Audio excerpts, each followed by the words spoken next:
अस्सलाम वालेकुम नाज़रीन। आपका होस्ट फैसल अदरीस भट्ट नए वीलॉग के साथ हाजिर खिदमत है।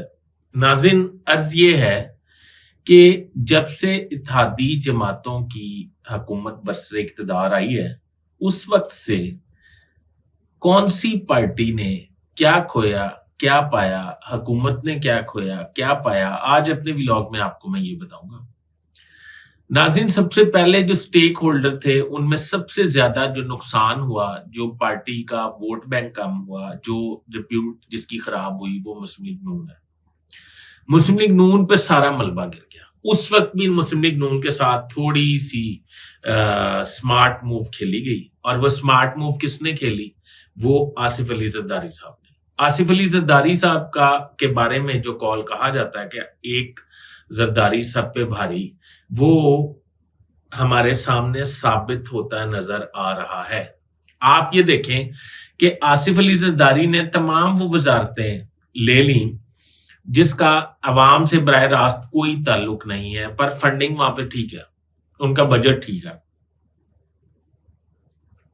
दूसरा, मुस्लिम लीग नून ने तमाम वो जायरी नमूदो नुमाइश वाली वजारतें हासिल करके अपना किला कायम करने की कोशिश की, और ये सोचा कि ये वजारतें हमने आसिफ अली जरदारी को दे के उन्हें बेवकूफ बना दिया, मगर हरगिज ऐसा ना था। एक ही काम की वजारत थी, जो वजारत खारजा थी, वो उन्होंने हासिल कर ली। वो वजारत खारजा के जरिए उन्होंने दुनिया भर में इतनी ज्यादा लॉबिंग कर ली है, यानी कि पाकिस्तानी पैसे पे, बजट पे इतनी ज्यादा जाती लॉबिंग कर ली है कि अब ये कहा जा रहा है कि आइंदा आने वाले हुकूमत में बिलावल भुट्टो जरदारी जो है वो वजीर आजम होंगे। अच्छा, अब मुझे जंगीर तरीन एक किंग पार्टी बना रहे हैं। जंगीर तरीन जो पार्टी बना रहे हैं उसका जो भी नाम हो, और दूसरी तरफ नवाज शरीफ साहब पाकिस्तान, मैंने आपको पिछले व्लॉग में बताया था, 1 माह के अंदर अंदर वो इंशाल्लाह पाकिस्तान पहुंच जाएंगे, आके अपनी नाअहली खत्म कराएंगे और अपनी कैंपेन शुरू कर देंगे इलेक्शन के लिए। मुझे ये लगता है अब कि आसिफ अली जरदारी, जंगीर तरीन, मौलाना फजल रहमान, नवाज शरीफ और जो लाइज है MKM वगैरह और फलां, ये सारों में जिसने सबसे ज्यादा नुकसान किया वो मुस्लिम लीग नून है। जिसने सबसे कम नुकसान किया और फायदा ही फायदा लिया वो पीपल्स पार्टी है।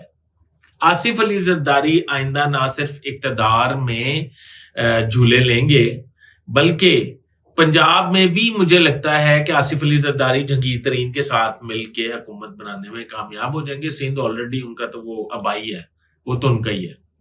तो इस पूरे खेल से जो बाहर होगी जमात, वो मुस्लिम लीग नून होगी। खैबर पख्तूनख्वा फजल रहमान के साथ शायद पीपल्स पार्टी हुकूमत बना ले, पीपल्स पार्टी भी शामिल हो जाए, तरीके इंसाफ भी शामिल हो जाए, ये जो जंगीर तरीन ग्रुप है उसकी बात कर रहा हूं। तो हो सकता है कि ये मिलके मखलूत हुकूमत बन जाए खैबर पख्तूनख्वा में। गिलगित बल्तिस्तान आजाद कश्मीर तो जरदारी साहब के उल्टे हाथ की बात है वो हुकूमत हासिल करना। तो नाज़रीन, आप इधर से अंदाजा लगा लीजिए कि किसने क्या खोया, क्या पाया और अब तक क्या हुआ।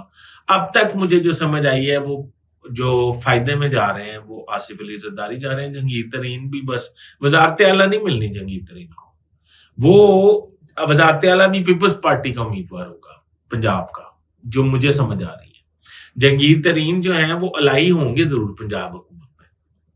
नाज़रीन, आपके इसके बारे में क्या ख्यालात हैं, क्या कमेंट्स हैं, और ये बताइएगा कि किस पार्टी ने क्या नुकसान किया और किस पार्टी ने क्या फायदा किया। मुझे कमेंट्स में जरूर आगाह कीजिएगा। अपने होस्ट फैसल अदरीस भट्ट को इजाजत दीजिए। अल्लाह हाफिज।